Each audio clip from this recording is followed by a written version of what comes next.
Nisam Bolivinaka, Fiji, and a warm welcome to Speak Your Mind on Gold FM, only the classic hits. This is a live radio show, but the delayed coverage shown on FBC TV. Now, we have a very interesting guest today, and my friend, it's lovely to have her back in the studio. This is a coordinator of the Fiji Women's Crisis Movement, and Center. And just a warm welcome to you, Shamima. Thank you. Yes. So anyhow, we've reached the end of the 2 months of, the emergency declaration. But before we move on with that, I'd like to just find out from you, how long have you been the voice of the women and children in Fiji? Now, everyone will know my age. I've been at the Crisis Center as a volunteer from 1985 and took up the job of coordinator in October 1986, and I've been there ever since. That's a long time. So, Yes. Shamima, what can you say have been your greatest achievements while being at the Fiji Women's Crisis Center? Well, with this kind of work, we really can't count in terms of achievement and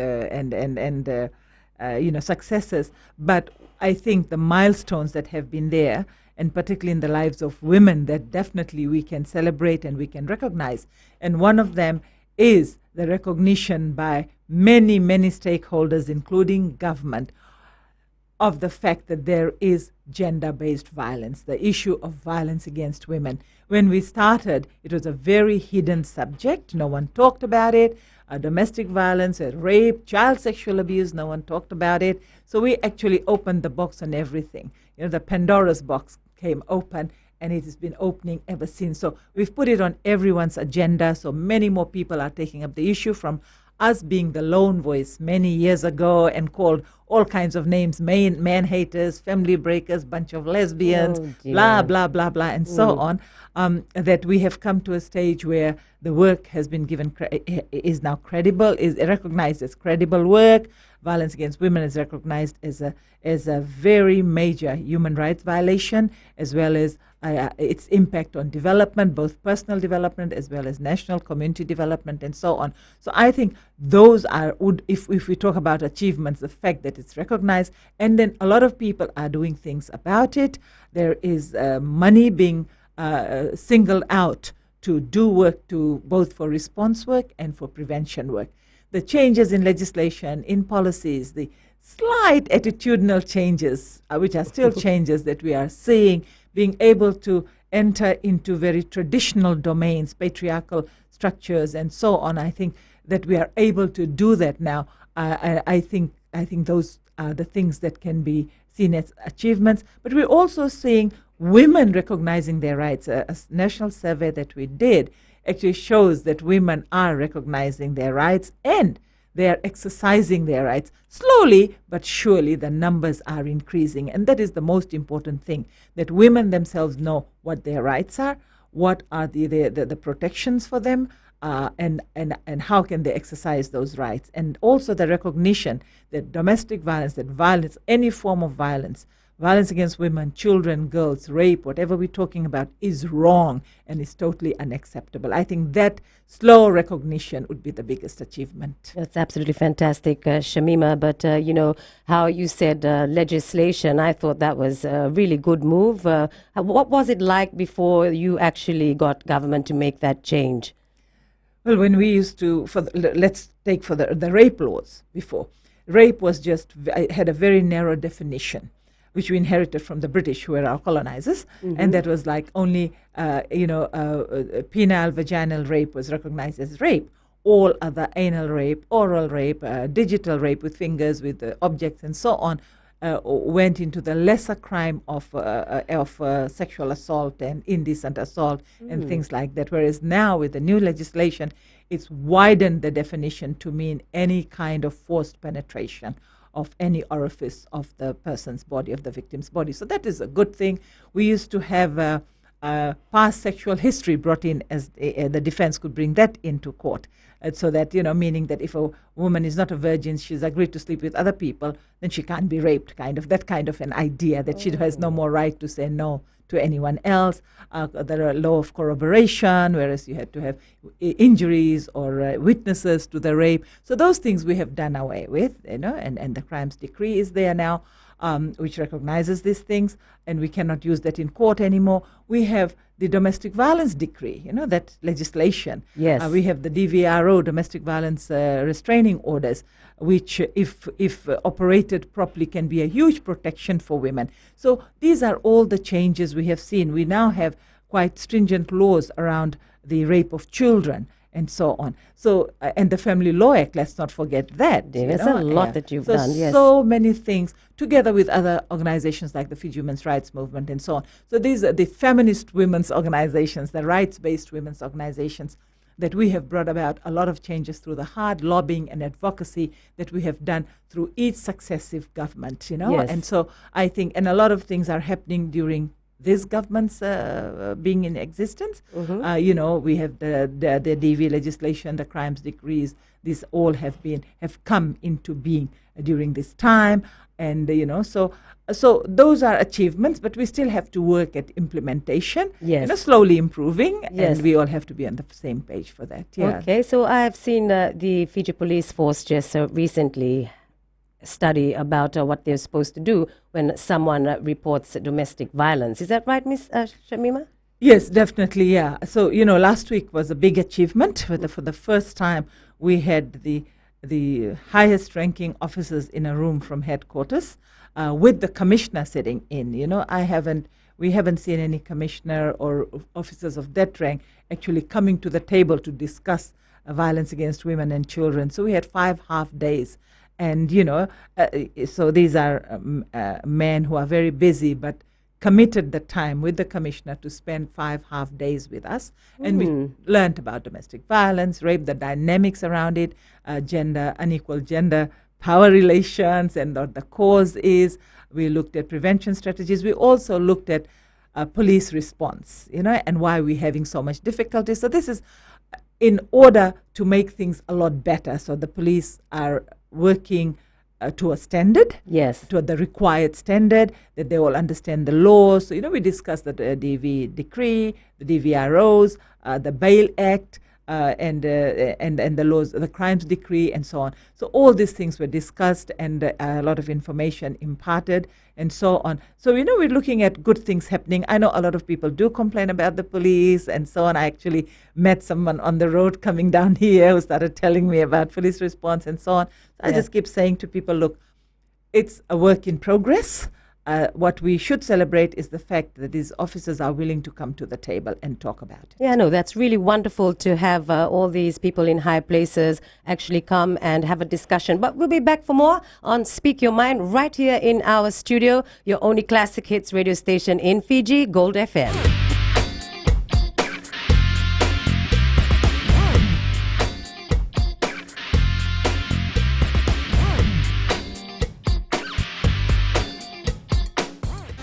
Welcome back to Speak Your Mind on Gold FM, only the classic hits, and we have the pleasure of the company of the coordinator of the Fiji Women's Crisis Center, Shamima Ali, and we were just discussing before the break how you sat for the first time in history, like a commissioner of police, to be present in the meeting that we were talking about of how, I know there's many things, but also the response of police. So maybe you'd like to tell us more on what you're doing looking ahead.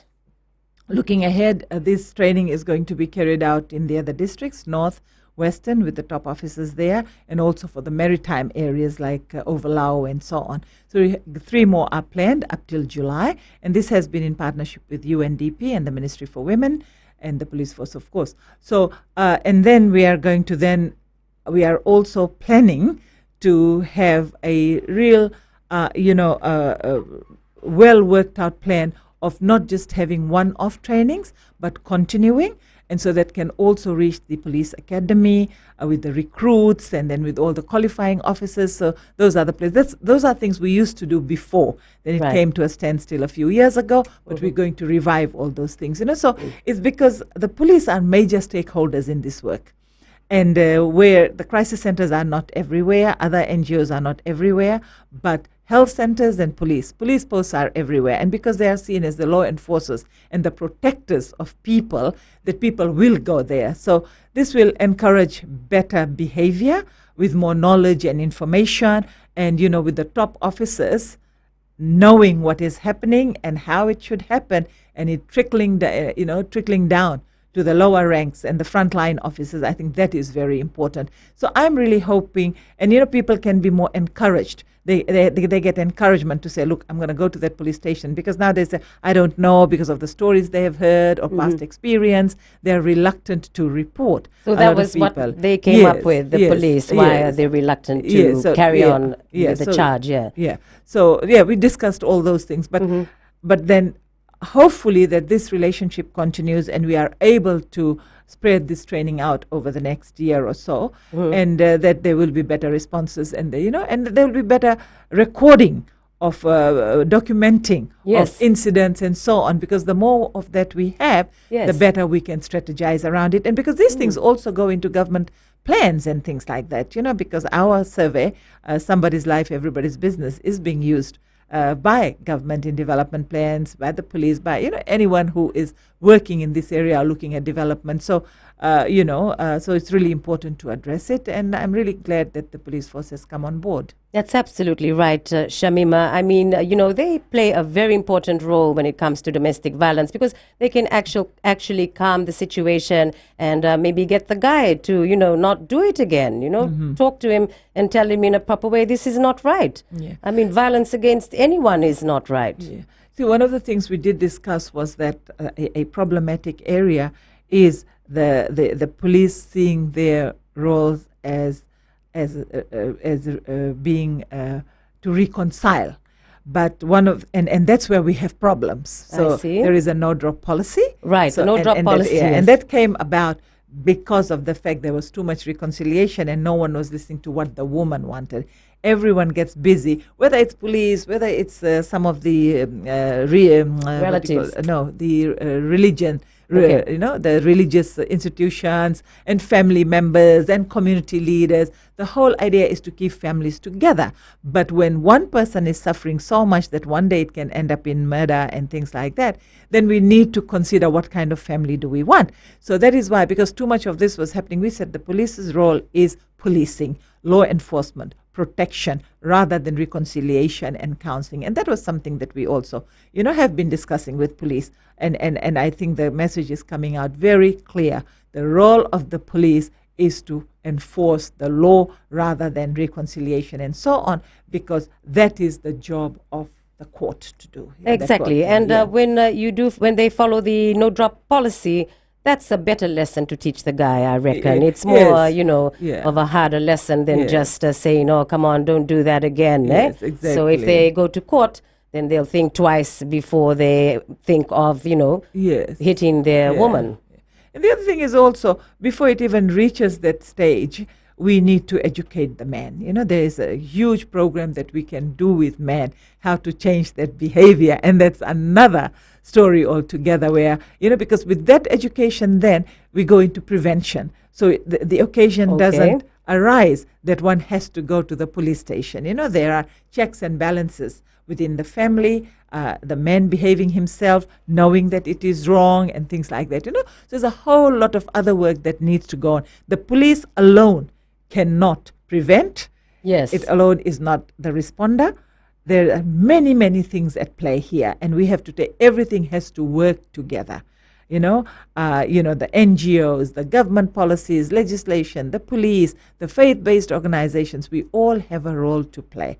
And schools, the education system, all of us have that. So, that's the way I hope we have the Elimination of Violence Against Women Task Force Group, which is headed by the Ministry for Women. Yeah. And so we are hoping that through that, a lot of things will be achieved, because we are seeing a willingness for stakeholders now to come to the table, and we're not looking at each other, particularly at the crisis center, as the enemy. That's great. These militant feminist women, because I think over 32 years we have proven that we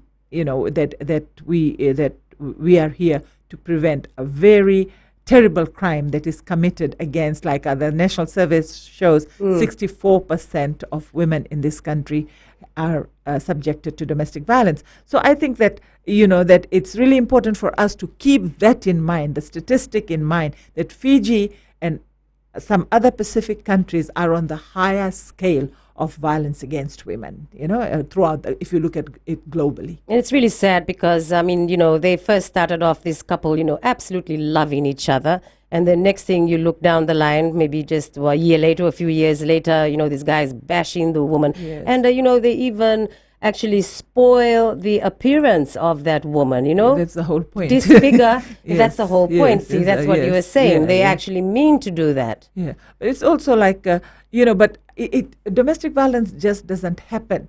There are signs that women fail to recognize. I always say, if before marriage, or soon into marriage, if he starts controlling the way you dress, the way you speak, where you go, who That's you a meet sign. with, that's a sign that this is going to be a controlling person. And then later on, it can, transpire into the violence that we are seeing. So, the signs are already there, but because we're so much in love, Love is blind, right? we're just so much in love that we don't notice these things, but there also is not the awareness. So we are telling young women nowadays, if he starts doing that, run as fast and as far as you can, because this is the potential wife beater and so on, abuser. Excellent. Thanks so much, Shamima, for that. We'll be back for more on Speak Your Mind in a moment.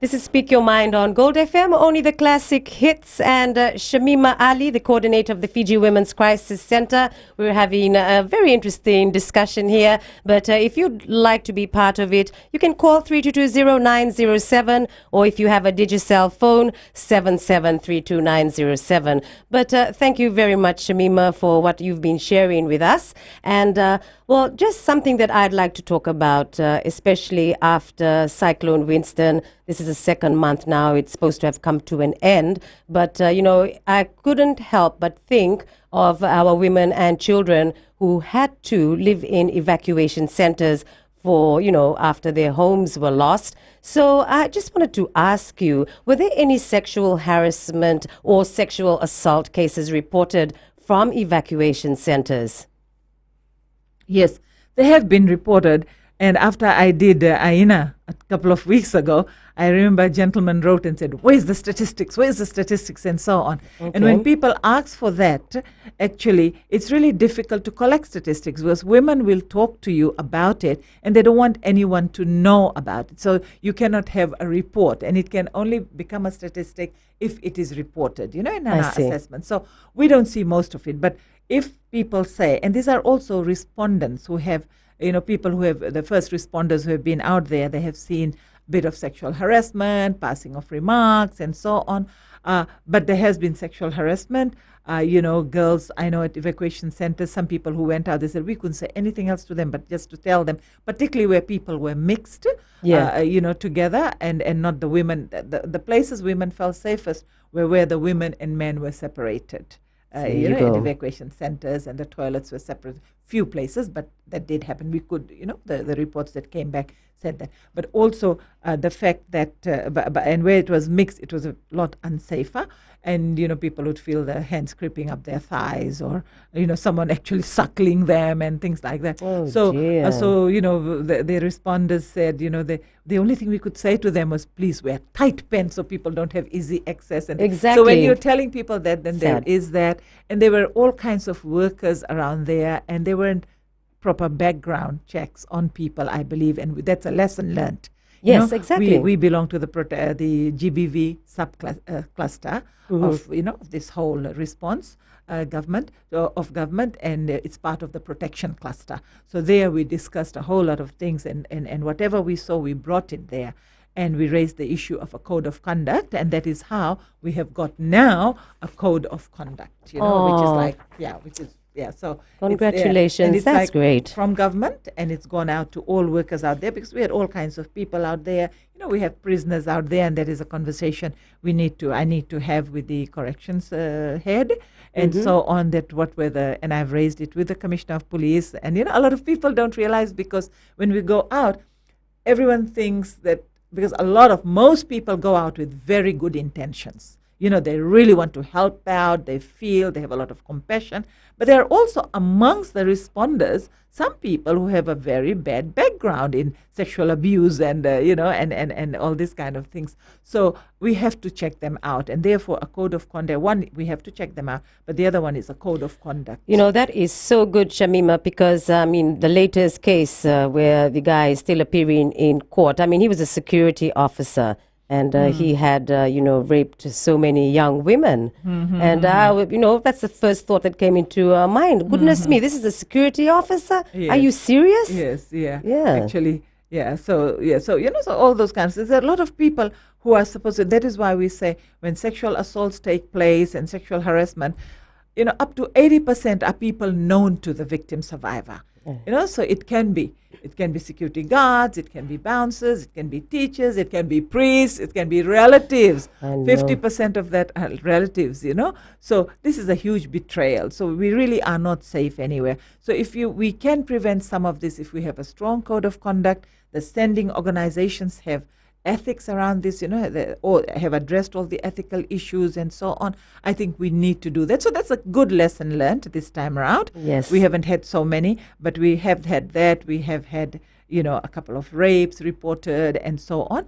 But the police were quite quick to respond, to intervene, and we pushed a little bit and so on. So and it is to be expected. And when you talk about domestic violence, for women, it's nothing new, because domestic violence doesn't just happen like that, at an evacuation center or wherever they're taking refuge. Domestic violence is an ongoing thing for many women. It's like part of life. So if it happens during the cyclone, so what's new? They won't come out and report explicitly that my husband beat me up. And also at this point in time, because everyone is so busy doing, just the basics, getting water, getting a shelter together, having somewhere to stay and things like that, getting clothes, all the immediate needs are so much. Women, as always, push their needs on the back burner. So they would not talk about, this is a small thing, never, we're just getting hurt, but this is about the family, so they will take care of that and so we have to have that understanding that women are not suddenly going to come out and say that. After everything dies down, and if they start visiting centers like ours, then already we are seeing 3 or 4 cases which are cyclone related, meaning that the violence has increased or has intensified because of what has happened within a family in terms of the loss of home, the loss of plantations, and things like that. So, so we're seeing some of that, but not immediately. We're not seeing. But what the good thing is, because the warning went out very early on, I think we were able to prevent a lot more of this happening. Well, that's very good to hear. Like you've said, lots of lessons learned looking forward. Yep. And just for you to show the evidence there, code of conduct for all workers in emergencies. That's a fantastic achievement. But so as you've said, why do women think that, it's not that important to report such incidences when they're facing violence? Well, incidents of rape, already rape is a very underreported crime. We believe that perhaps only 10% ever gets reported, though we're seeing an increase in reporting, a lot more than what we had 30 years ago, but it's still very, very underreported sexual crimes.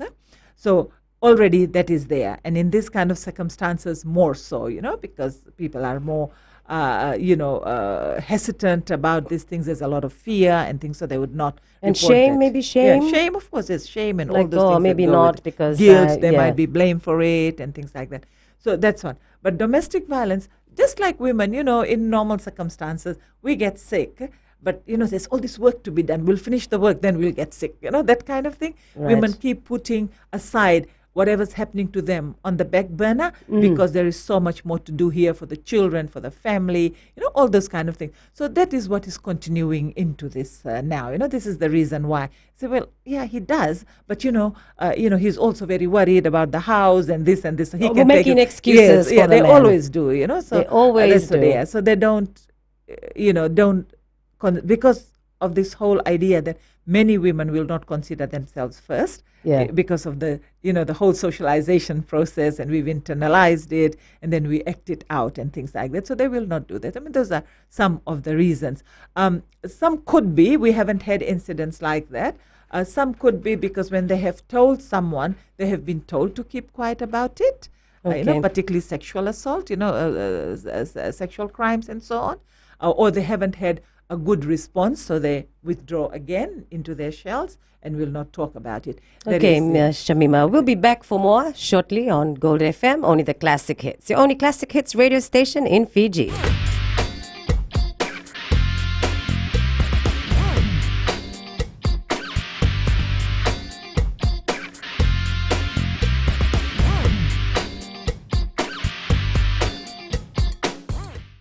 Gold FM, only the classic hits. This is Speak Your Mind, a live radio talkback show on radio and a delayed coverage shown twice on FBC TV every Tuesday nights and Wednesday mornings. Now, if you'd like to be a part of the discussion, you can call 3220-907, or if you have a Digicel phone, 7732-907. Now, Shamima, as we were speaking about evacuation centers where our women felt really uncomfortable, but there's something else you've said that you've done to help women in the future if they do need to go to evacuation centers again.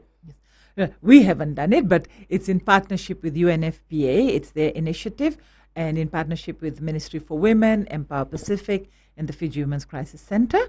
And these are called women safe spaces or women friendly spaces. And so the tents have been put up in different areas with a lot of planning and talking about and so on. And, so these are spaces where women can access their needs and things like. So one is in Ra, in Rakiraki near the market. One is in Nukuloa in Ba, and one is in Korovo town. One will be there. The Rakiraki one was launched on Saturday by the Minister for Women, and there's going to be one in Lambasa for Vanua Levu. And it's going to be it will have facilitators who are people from that area. The local women will be there at this desk where things will be provided for women, meeting their particular needs, where they can come and have a talanoa session and things like that. So that's why it's called a women-friendly space, where women can talk about issues without a lot of people listening in and things like that. So the Lambasa one, we still have to find where it's going to be. Find out where it's going to be. Talks are still underway. And the Crisis Center is helping in training the facilitators. So they did one lot. My staff did one lot last week in Rakiraki. And now, right now, as we speak, started yesterday, one is going on in Korovo town and with the women from Tailevu. And then another one is in Ba, in Ba town, going on for women from around Ba and so on. So we're providing the training and so on, so they're aware. And then these women will also, if there are any cases of violence or any harassment or anything that is reported, then we have also, and this is the protection cluster, and but driven by the GBV sub-cluster, a referral pathway for gender-based violence issues, so which are the people. So here we have, as soon as anyone who's responding to the cyclone comes across someone sort of telling them about any form of violence, whether it's child abuse, girls, women, domestic violence, rape, sexual assault, sexual harassment, then there are do's and don'ts for it, what you can do, what you can't do. And if you are not on this referral pathway, then you must refer immediately to the people who are on this referral pathway. And the people who are there, police, the first ones. Then we have the Fiji Women's Crisis Center, and we have Empower Pacific. Then you also have the health centers, and we have the medical services Pacific. So these are the places where you can do immediate referrals as soon as someone talks to you about it, and you don't have the expertise. So these women at the women-friendly centers, they also are part of the responders, so that will also take place. So everyone's excited about this. This is the first time we've done it here, and it's been done. It's not like international NGOs just coming in or the UN just coming in and doing it. We were very clear, the local people and the Fiji government, that this will be driven by us, and that is what has happened. So we have discussed how we'd like it run, and within the context in which we live, in which we would report and things like that in the local context. Well, this is wonderful news, and I must congratulate you again, Shamima, for a great job done with the other stakeholders. So just looking forward to, and the next time you have a natural disaster, it'll be all organized this way. Yes. So yes. The facilitators will be there right then when if there was a need to be. Yes. There will be, one of the reasons why we have so many issues of, violations and so on, is because we're not prepared for this beforehand. And whenever we talk about disaster preparedness, we often, gender is a small part of it, just say, where the women will be, how we're going to house them. But we talk more about the economics, and the economy, how it's going to impact it, the infrastructure, and so on, But we don't talk much about this other things, like looking at what women do and what's the impact going to be, how is it going to impact on what they contribute to development, their families, their community, and so on. So this has been a very good learning curve for us, and lots of lessons learned, and how we stakeholders can work together. It's been wonderful, where a government has come on board, and the Ministry for Women, under the leadership of the minister, made things easier. There's her staff and everybody else that we could meet whenever we the need arose, and so on. And the UN agencies like UN Women, UNFPA, UNICEF, they have made, they have come on board. So, so there are lots of lessons learned, and there will be recommendations coming out of this for the next time round, but preparing for it now. Whenever there is meetings of DISMAC or anything on disaster preparedness, that this has to be a major component of the whole learning and responding. Exactly, and you must feel very happy about it, because, you are the voice of all those women and children right across the country. So, for you to be able to do with the other stakeholders what you've done must be a very satisfying feeling. Yes, exactly. And it's a crisis center. A lot of staff also are involved in this work and so on. So we are very satisfied with that. And hopefully it continues. It doesn't just die out. The hurricane season is over. We're going to have, because of the whole climate change thing and so on, we're going to have a lot more of this. Look at this weather. Look at the flooding after the cyclone. Exactly. And which is a real bad thing for everybody, for all the citizens of this country, but also for the country as a whole. But we have to be prepared, for it. How do we lessen the trauma, and how do we move on as quickly as we can? That's wonderful. So, we'll be back for more soon on Gold FM, only the classic hits. Speak your mind.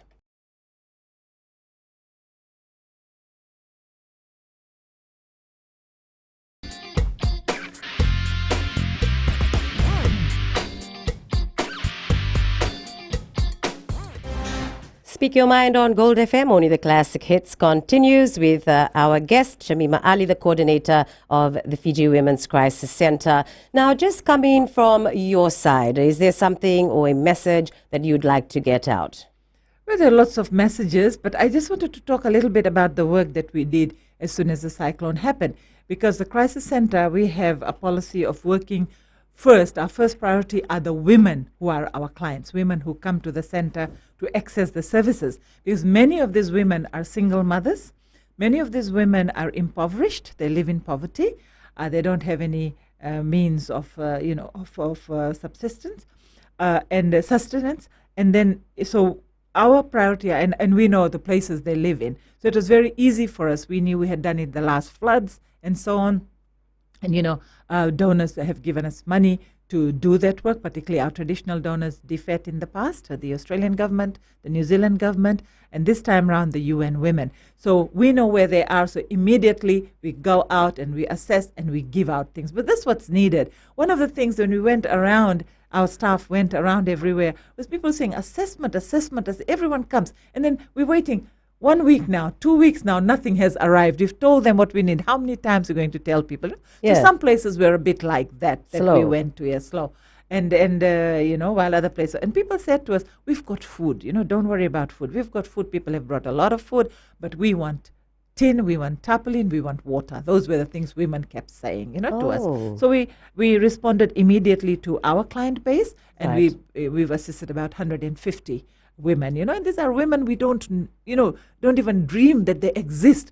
They're, in the bushes, there's a shack and it's blown away. A woman with a disabled daughter, who she's having terrible time with. So we managed to move her to Heart Housing very well. That partnership went. So just finding them, providing them with provisions and things like that. We supplied water, tins, tarpaulins immediately. UN Women partnered with us on that. And the funding was made available very easily and very timely, in a very timely manner. So we were able to do all that, about 150 families that we helped out. Then we also, when we went out to help these women, we found there were homes where people are just living a subsistence living. They're like, maybe they are fishing in the fishing area, but they're laborers of fishermen. Men are. So they have nothing. When the house goes, they've got nothing. There is no fishing. There is nothing else.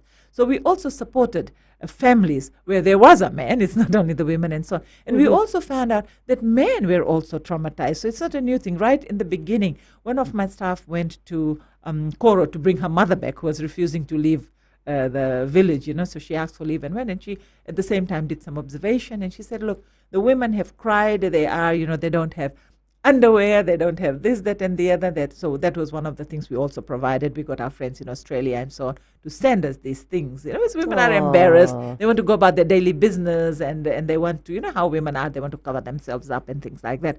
So, but they said the men, my staff came back, Lavini, and she said the men, they're walking around stunned. Because you see, with men, it's a different kind of thing, because they are in control of everything, their home, their plantations, their families. Right.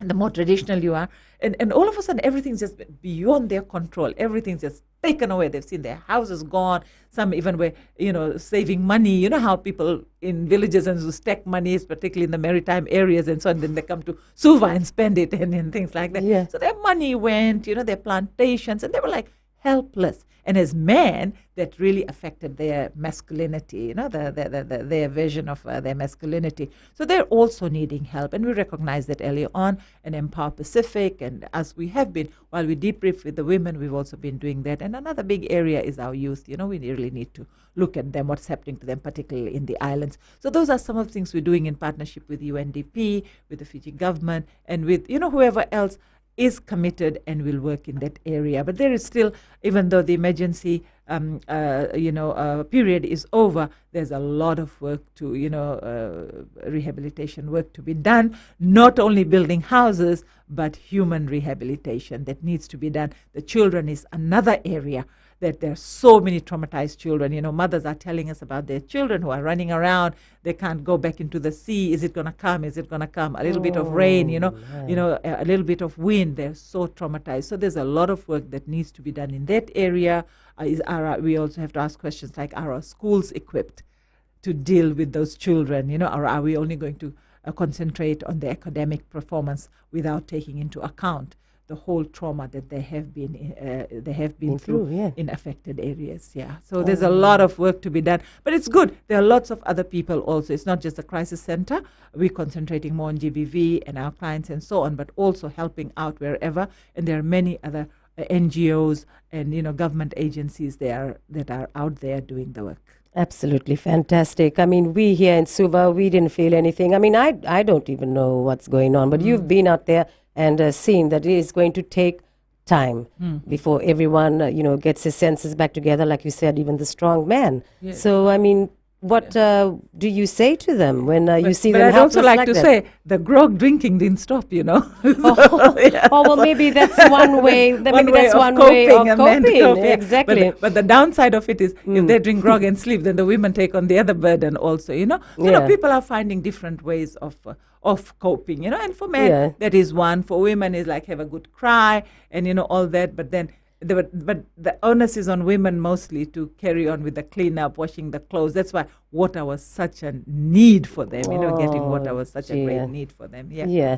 So, I mean, you just think about it. The women always remain strong, I must say. I mean, I heard from other interviews that I've had from NGOs of how the women have bounced back really good because, they always want to be organized and they don't feel good just sitting there, moaning and, thinking about what am I going to do. They get into action straight away. Yes, And I think that's a great way to, overcome everything. Yes, yeah. So, so I would always say to men, come on, loosen up, show some emotions, because women do that. Yeah. We do a lot of crying and so on. Though we are suffering, it's not that suffering goes away, but we know there's work to be done. And we're so used to working. If you look at a woman's work in a daytime, both the woman who works outside and the one who works inside the house, the double burden and so on. So we're used to doing that, and we know everything has to be, the kids have to be fed, the man of the house has to be fed, they have to be clothed, all those things often because are the responsibility of women. Yeah, I mean, if someone is going to lie back and say, I'm depressed, what am I going to do? I mean, nothing is going to happen. Yeah, but it's okay also to feel stressed out and talk about it sometimes. And that's what I think women do to each other. Yes. They open up to each other. Easily. Which often men, the way they are brought up, often they can't do that because it's about the masculinities and the masculine self and things like that. And I think that's what needs relaxing. All right. Okay. Just before we finish off, I mean, gosh, time flies. But we've had, reported on FBC News this morning, a 13% increase recorded by police. And that was this morning of violence against women in the first quarter of this year. Now, looking at this number, what can you tell us, Miss Ali? And also another interesting thing that you said was women really need to know their rights. So maybe we can finish off with on that note. Yeah. Well, police statistics is about reporting to the police. So the good thing about it is police, that means there has been an improvement in police services. So people are going to report. There are lots of other people who are working to encourage women. We've got, the violence-free communities of the Ministry for Women and so on. So everyone's working together. So women are encouraged and they are realizing what their rights are. And we are all over the place, and so on, talking about this for so many years. So that is the good thing. But I still believe, so an increase in reporting doesn't necessarily mean there's an increase in incidents because we haven't done comparative studies and things like that. A lot more studies need to be done. But what it shows is that people are encouraged, and that is what should be happening. People, reporting, police improving their services, all of us, the respondents, people who are responding to the responders need to have our act together and all that. So as we end, I also, want to say to women, please, there are the women-friendly spaces in your towns. Please access that. If you want to have a little talanoa, you're out at the market or in town to do other things and you just want to sit around and talk to other women and women who can, pass on some information to you, please do that. That's wonderful. Well, it's been great talking to you, Shamima Ali from the Women's Crisis Center, and look forward to maybe having you again on the show next time. Thank you very much. Thank you. For Speak Your Mind on Gold FM, only the classic hits. Thank you a lot for your company. Until next week, Nisa Modemanda.